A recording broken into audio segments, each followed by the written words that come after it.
अक्कू श्रीवास्तव, जो बात विनोद शर्मा कह रहे हैं कि सनातन बनाम सामाजिक न्याय ये हो रहा है, जो ये बजरंग बली का मुद्दा दिल्ली में बहुत बड़ा लगता है, कर्नाटक में कुछ इलाकों तक ही ये सीमित महदूद होगा, खास तटीय है जो कर्नाटक का इलाका है। पर हम जब सामाजिक न्याय की बात करते हैं, ये भी यूएसपी बना ली है मोदी सरकार ने। बीजेपी अपनी अपनी लोक कल्याणकारी, जन कल्याणकारी नीतियों के चलते, और पिछड़ा वर्ग भी इनकी तरफ आता दिखा है। आपका नजरिया क्या है, आपका आकलन क्या है? मुद्दे कौन से हावी होते दिख रहे हैं दिल्ली में जो हम विश्लेषण करते हैं, और कर्नाटक में जो हो रहा है, क्या उसमें भी खासा अंतर महसूस कर रहे हैं? संदीप जी, पहले तो मैं ये बता दूं कि मैं भी कर्नाटक में था और 5-6 दिन मैंने वहाँ बिताए और अभी ही आया हुआ हूँ।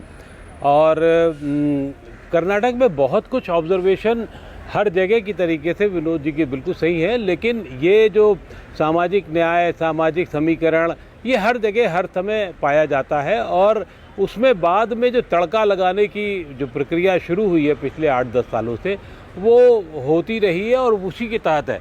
सिर्फ नया इतना है वहाँ पर कि सब कुछ क्षेत्र के हिसाब से, जो आमतौर पे कई राज्यों के चुनाव में आपको देखने को नहीं मिलता है।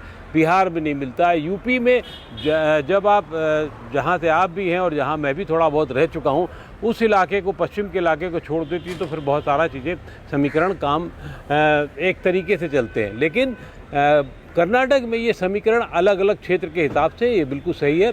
बेंगलुरु से जब हम मैसूरू की तरफ जाते हैं तो एक अलग रास्ता दिखता है। वहाँ बेंगलोर में अगर भारतीय जनता पार्टी और जेडीएस का वोट बैंक काम करता है, तो मैसूर जाते जाते वो जेडीएस वर्सेस कांग्रेस हो जाता है और वहाँ बीजेपी एक वोट कटवा हो जाती है। लेकिन और आगे जब आप बढ़ते हैं तो वहाँ जेडीएस एक वोट कटवा हो जाती है और बाकी लड़ाई कांग्रेस और बीजेपी में हो जाती है। कोस्टल में जब मैंने देखा है तो कोस्टल में बहुत साफ था, वो जो बता रहे हैं कि बीजेपी एक एज पर है। लेकिन यही चीज़ आपको महाराष्ट्र, मुंबई, कर्नाटका के अलावा कहीं और, हैदराबाद में नहीं नज़र आती है, आपको मुंबई में नज़र आती है। तो ये एक अलग अलग हिस्से से बट करके चीज़ें नज़र आ रही है, क्योंकि 85 के बाद से वहाँ कोई सरकार रिपीट नहीं हुई है। तो इसलिए कांग्रेस की अपनी इच्छाएं हैं। कांग्रेस ने बहुत कोशिश की है, उसे आप शुरुआत के दौर में, बल्कि मैं कहूँगा कांग्रेस आगे थी, लेकिन बाद के दौर में मुकाबला इतना कड़ा हो गया है और वो जो सीटों का अंतर मुझे लगता है वो 10 से 15 के बीच में कहीं ना रह जाए, और उसमें एक बड़ा योगदान जेडीएस का होगा। जेडीएस जितना नंबर पाएगी उतना ही कांग्रेस को नुकसान होगा और कांग्रेस की बार्गेनिंग पावर कम होगी। आपने एक बड़ी अहम बात कही अक्कू भाई, लेकिन जहां तक बात करें मुद्दों की, बड़ी अहम बात कही कि अब मुकाबला, it is turning into a close fight. काफी रोचक मुकाबला होगा, 10, 15, 20 सीटों का अंतर जो आप आकलन कर रहे हैं। मैं बीजेपी के जो रणनीतिकार हैं बेंगलुरु में, उनके साथ भी मैंने अच्छा खासा वक्त बिताया, और वहां पर एक कॉमन रिफ्रेन ये था, वी आर कैचिंग अप। मतलब वो ये मान रहे थे कि कांग्रेस आगे है, but we are catching up. तो जो ये कैचिंग अप का जब मसला आता है, और जिस तरह की बम्बार्डमेंट की, और प्रधानमंत्री मोदी ने अपने ऊपर ले लिया है ये चुनाव, और वो उनको जो गालियां दी जा रही हैं उससे लेकर विकास की अपनी उपलब्धियां और एक्सप्रेसवे बनाना और किसानों के लिए क्या किया, तो क्या ये मोदी सेंट्रिक जो चुनाव इतना किया? देखिए राज्यों में, अब हिमाचल की बात करें तो जयराम ठाकुर का भी जिक्र होता था, ऐसा नहीं है कि जिक्र नहीं हो रहा है। बसवराज बोम्मई का तो बीजेपी मानो कोई जिक्र ही नहीं कर रही है, उनकी कोई उपलब्धियां भी नहीं गिनवा रही है। ये एक अपने आप में अलग सी रणनीति बीजेपी बनाती दिख रही है क्या कर्नाटक में?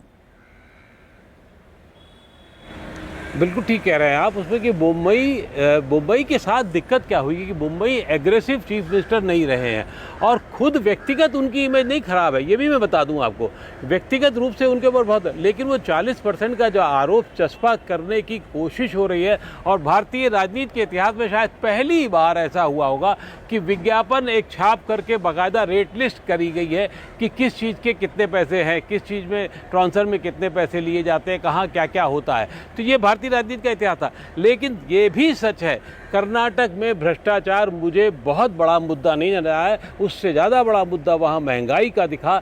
जो लोग एक लोअर क्लास में अगर हम बात करते हैं, जैसे मैं मैसूर से कनकपुरा की तरफ, जो DK शिव कुमार का इलाका है, उस तरफ जब जा रहा था तो वहाँ एक महंगाई का बातचीत हो रही थी, और या फिर सीधे सीधे DK शिव कुमार को लेकर के बातचीत हो रही थी।